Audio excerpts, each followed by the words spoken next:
Gas కొరత కారణంగా తిరువన్నమలై అరుణాచలేశ్వర స్వామి ఆలయంలో లడ్డూ ప్రసాదం తయారీని నిలిపివేశారు. ఇక్కడ భక్తులకు గత 3 ఏళ్ల నుంచి ఉచితంగా లడ్డూ ప్రసాదం అందిస్తున్నారు. వాటితో పాటు మురుకులు తయారు చేసి విక్రయిస్తున్నారు.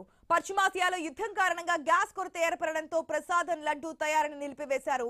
భక్తుల నుంచి డిమాండ్ రావడంతో ప్రత్యామ్నాయంగా కట్టెల పొయ్యిపై లడ్డూలు తయారు చేయించాలని ఆలయ అధికారులు నిర్ణయించారు. దీనికి రాష్ట్ర ప్రభుత్వ అనుమతి కోరామని తెలిపారు. పర్మిషన్ రాగానే కట్టెల పొయ్యిలపై తయారు చేసి భక్తులకు లడ్డూలు పంపిణీ చేయనున్నారు.